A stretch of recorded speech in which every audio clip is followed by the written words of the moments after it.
but I wanted to speak a little bit. This parsha is a very, very significant parsha because it covers a span of time of 20 years. Yaakov Avinu is running away from Esav, and he's also going to find a wife. And the pasuk begins, Yaakov leaves Beersheba and he goes to Haran, which is where Lavan is. And the end of the parsha is his return to Eretz Yisrael.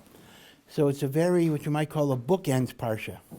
Parsha begins with his leaving Eretz Yisrael, and the parsha ends with his coming back to Eretz Yisrael after he was away for 20 years. Now, where do I get the 20 years? Because he worked 7 years to get Rachel, and he wound up getting Leah. Then he worked another 7 years for Rachel, that's 14 years.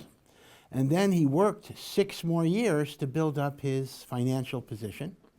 7, 7, 6 is 20. Now, Rashi last week gave us a cheshbon that Yaakov Avinu was 63 years old when he took the brachos away from Esav. 63. However, Rashi points out, it's a very complicated cheshbon, I'm not going to get into the details of the calculation, that Yaakov did not go straight from Beersheba to Haran. Yaakov had a 14-year detour, which is not even mentioned in the Chumash. 14 years. And this is, for 14 years, he studied in the Yeshiva of Shem and Aver. Shem is none other than the son of Noach, and Aver is Shem's great-grandson, which, by the way, are the ancestors of Avraham and Yaakov himself. In fact, the word Semite comes from Shem, right? The people of Shem are called the Semites. Now, why did Yaakov go 14 years in the Yeshiva of Shem v'Aver? First of all, what was the Yeshiva of Shem v'Aver? What did they learn? When you hear the word yeshiva, you think Gemara, whatever it is. I mean, I can assure you that they didn't have a book called Gemara that they were studying. So the Yeshiva of Shem v'Aver was a religious school established by Shem, the son of Noach, and maintained by his great-grandson Aver. And this is what you would call a school devoted to godliness. It was not so much devoted to halacha, because how much halacha was there? This is before the Torah was given. So if we had to characterize it, now I'm not that old, so I never attended the Yeshiva of Shem and Aver per se, but if we had to imagine, like, what was a day like in the Yeshiva of Shem v'Aver, maybe the closest analog would be it was a school of mysticism, meaning it was a school of meditation, a school of prophecy, a school of godliness, a school of inculcating righteousness and sanctity in your life. It could not have been involved that much in the technicalities of halacha, simply because you didn't really have the technicalities of halacha. Moreover, Shem and Aver are not Jewish. I mean, Avram is like the first Jew, and the students of Shem v'Aver were not Jews, other than Yaakov himself. They were general humanity. So in terms of their obligations, it would be the 7 laws of Noach. Now, we have a popular misconception. We think, the 7 laws of Noach are just 7 laws. You could say them over in 5 minutes. I mean, I could tell you that part of the curriculum was an intensive study of the 7 laws of Noach. Well, you might say, what do you mean an intensive study of the 7 laws of Noach? The 7 laws of Noach are 7 laws that I could say over in 2 minutes or 1 minute. Well, not really. Let's consider, for example, the 7th Noachide law. The 7th Noachide law, the last Noachide law, is called dinim, laws. There's a law that's called laws. What type of law is called laws? The answer is, there's an obligation on Noachide societies to create a society based on justice, equity, and fairness. But unlike the Torah, where God gave us very specific directions, God left it to the Noachites to devise those types of societies. In some ways, the Noachites have a more difficult job than we do. We are given very specific rules. They are told, create justice and fairness in your society. So I would suggest that part of the curriculum in the Shem V'Aver Yeshiva would be discussions. What is justice?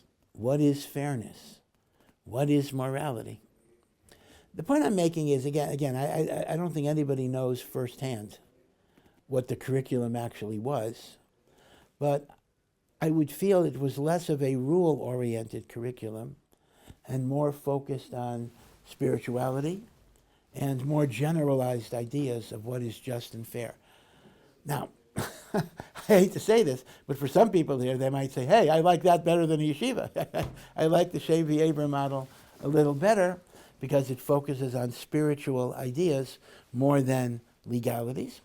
And this really gets into a much larger question, the role of legalism in Judaism. Now, if you remember, or maybe you've heard, Paul, the Apostle Paul, who of course was Jewish, Paul never knew Jesus, by the way. Paul got involved only after Jesus was killed.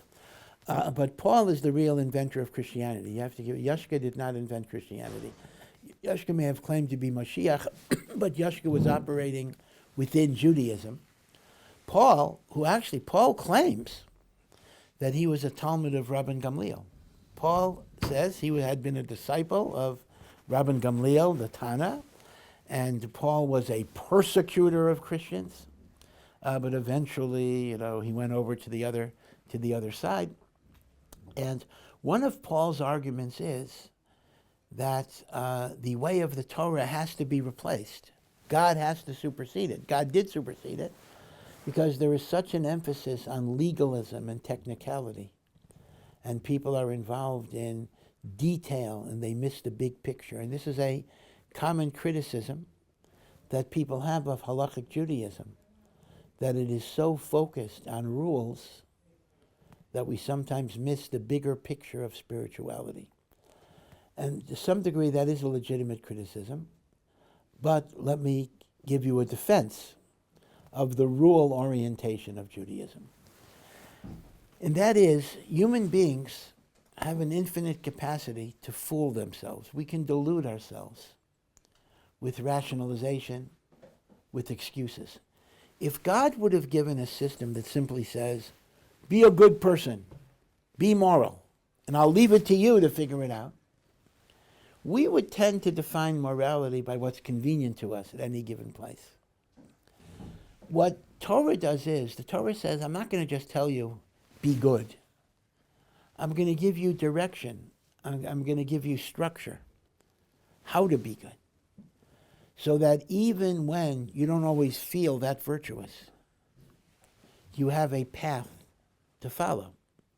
In fact, what does halacha literally mean? Halacha literally means the path, lalechet, the path in which you go. If a person wouldn't have halacha, a person only has their intuitions, a person only has their innate sense of morality, which can be very powerful. We do not deny that God creates people because of the soul is the breath of God, the soul is the essence of God, that in our soul is imprinted basic ideas of morality. There's no question about that. But without the guidance of halacha, there'll be so much static that can push us off in different directions. Okay, but be it as it may, before the Torah was given, there was a much greater reliance on natural intuition than after the Torah was given. Meaning, once the Torah was given, God is essentially saying, we need guidance, we need structure. Shem V'Aver may have been a less structured type of environment. But here's the question. So it turns out by the time Yaakov is going to Lavan's house, he's not 63 anymore. He is 77 because of that 14-year detour in the Yeshiva of Shem and Aver. Now here's the question though. Why does Yaakov make a detour to study 14 years in that yeshiva? Yaakov's whole life, he was raised in the house of Yitzchak. Yaakov learned Torah, or whatever Torah meant, divine wisdom, all of his life. And until he was 15, he was also under the influence of Avraham. Right? Avraham died when Yaakov and Esav were 15 years old. So by the time Yaakov is 63 and has to leave Eretz Yisrael, he has been connected to divine wisdom and holiness his whole life. So why does he need an extra 14 years in the Yeshiva of Shem and Aver?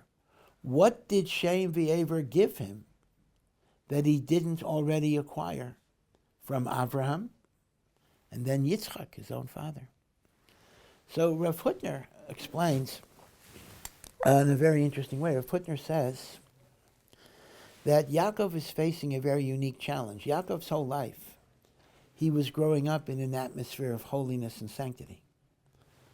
Number one, he was in Eretz Yisrael, which is the Holy Land, the land of God. Number two, he was in the orbit of Avraham and Sarah and Yitzchak and his mother Rivka. Yeah, Esav was a temptation, but overall, Yaakov lived in a world of holiness, a world of sanctity.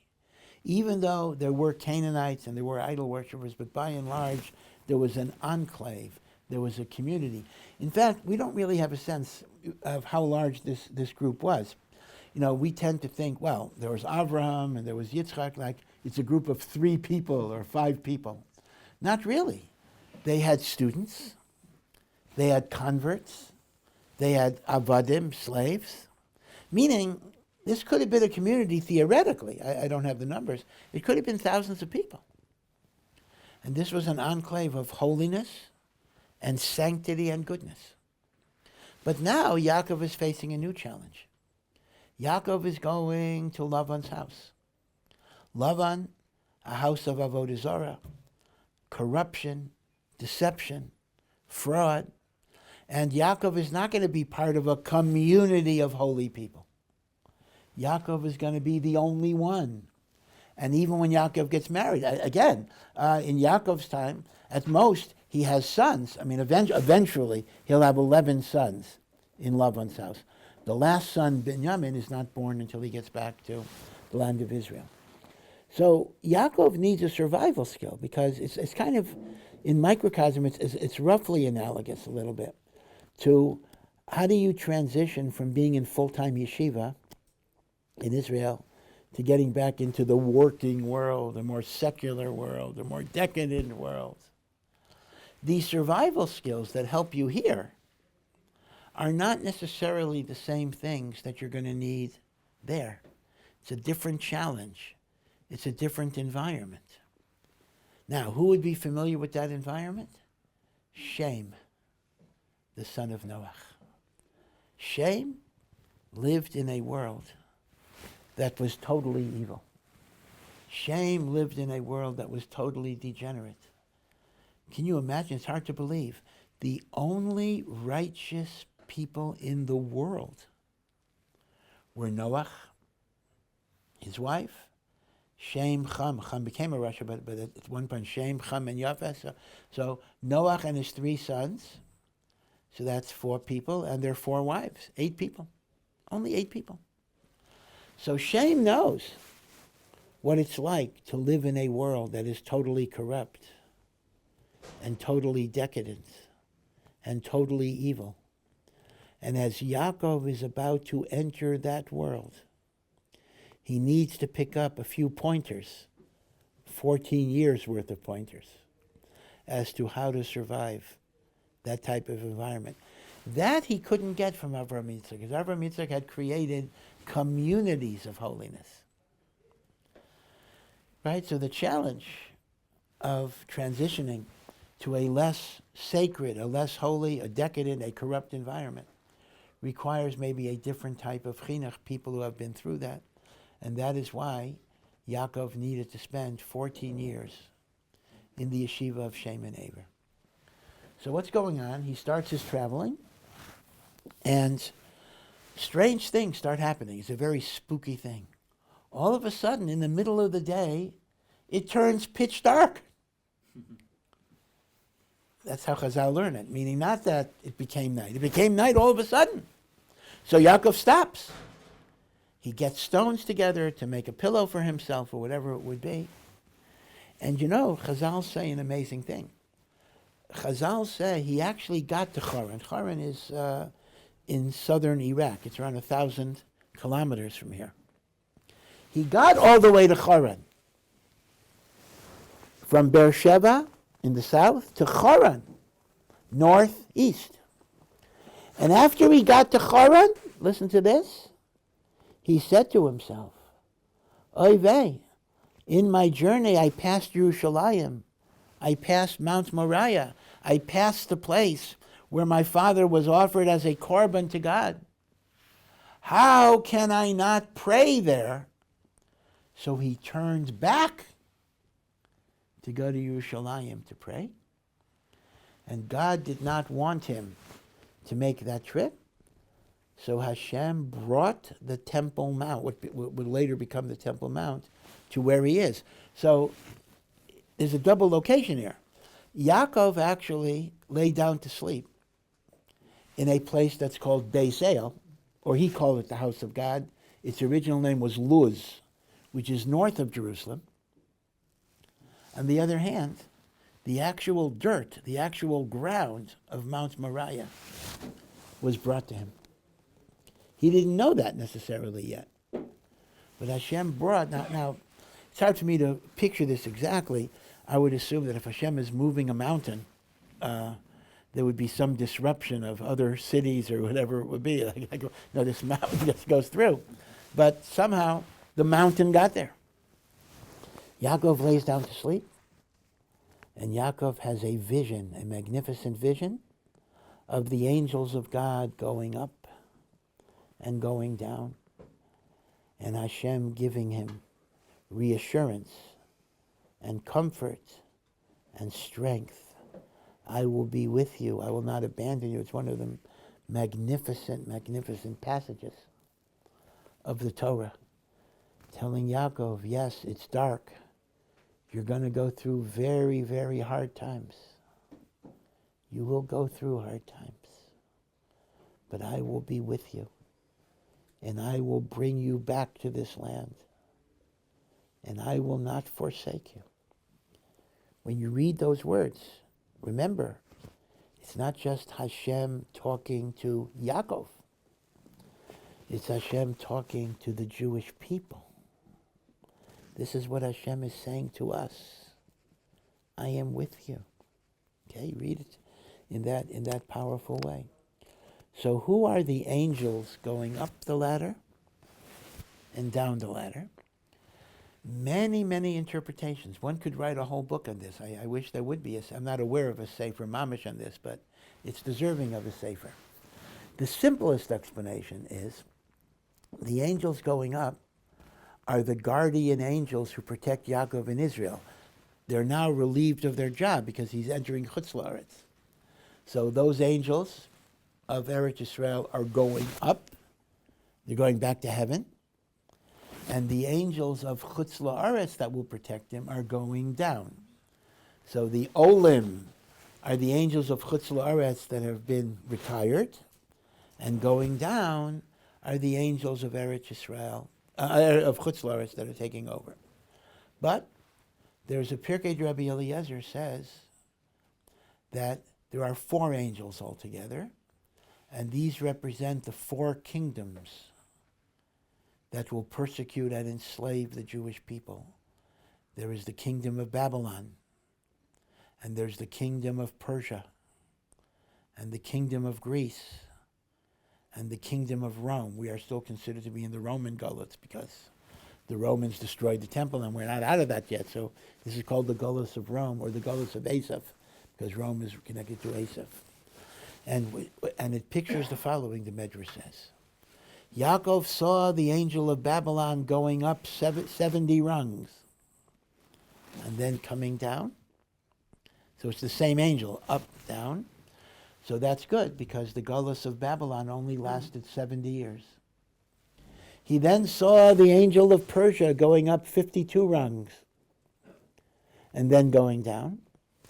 That's good because the persecution of Persia, Ahasuerus, and the like was only 52 years. And then he saw Greece, which was later Alexander the Great, the Hanukkah story. The angels go up 100 rungs and then they go down. Because once again, historically, the Greek rule over Eretz Yisrael will only be around 100 years. But then he sees the fourth angel, the angel of Esav, the angel of Rome, going up, up, up, up, up. And that angel does not seem to go down. Because again, the Roman destruction of the temple was in the year 70. I'll use secular date. Now we're 2025. It's been almost 2,000 years. And by the way, the Romans actually conquered Eretz Yisrael more than 100 years before the destruction of the temple. Look at how much longer this is. Babylon, 70. Persia, 52. Greece, like 101. This is over 2,000 years when you count from the time of the conquest. So in Yaakov's vision, this is why it says he was frightened. He sees Esav higher and higher and higher and higher.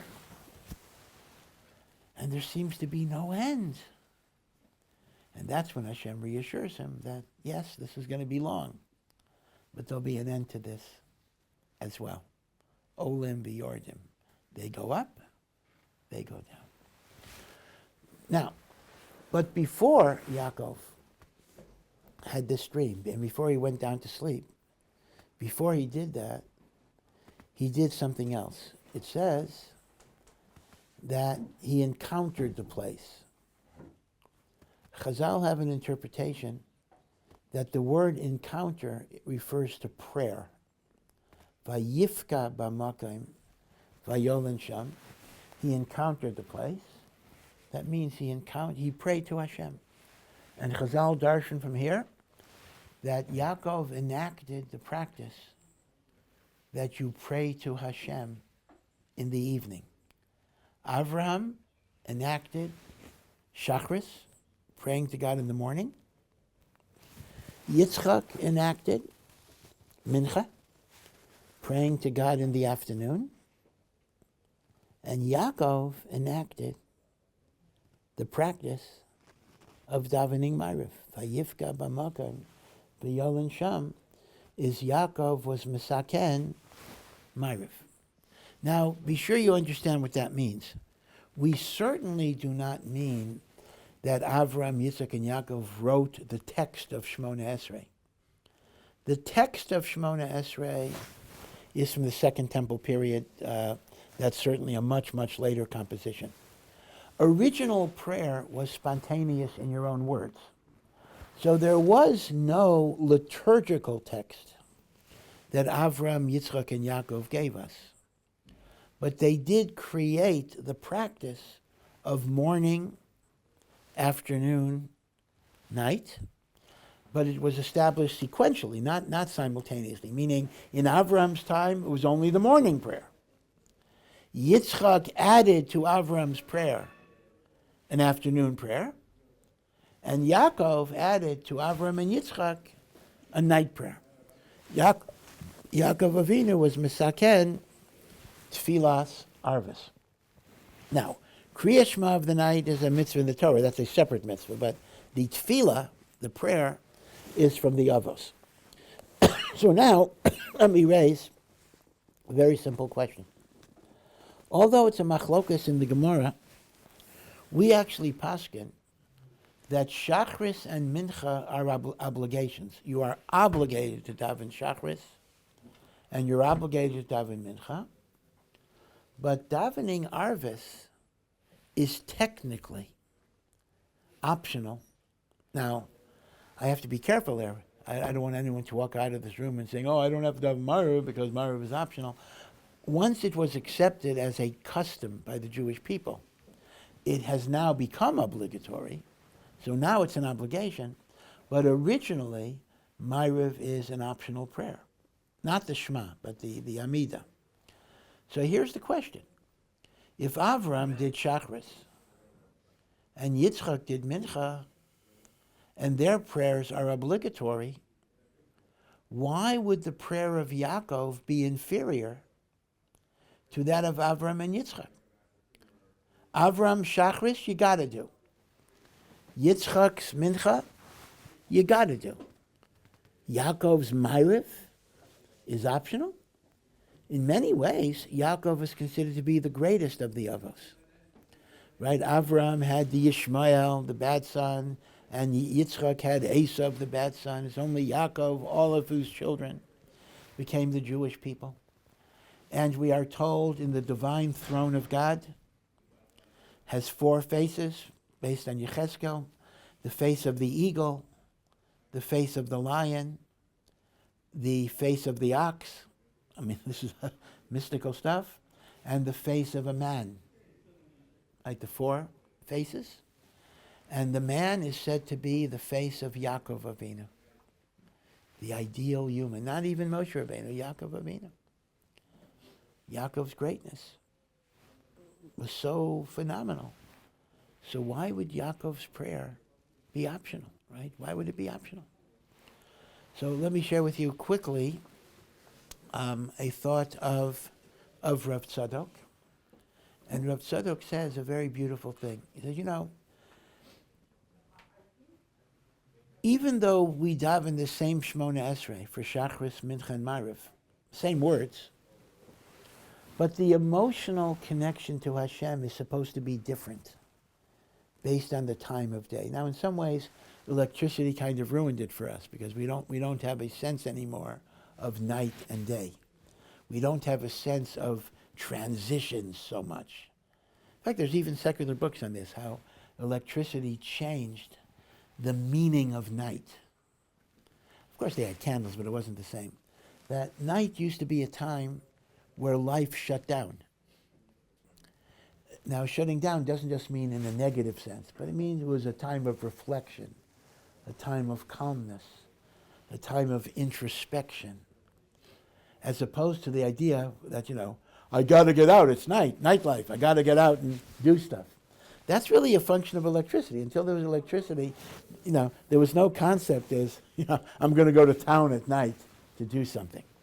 So it actually changed the nature of night, meaning before electricity, night was a time of calmness, well, fear indeed, because of night is a scary time, but within your house it was a time of introspection and reflection. Okay, so here's what Rav Tzadok says. Each tefillah corresponds to a different type of emotional mood. The prayer of Shachris is ideally when the sun rises.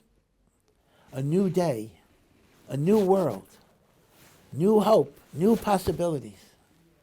The dominant emotion of Shachris is gratitude, joy, hope, and optimism.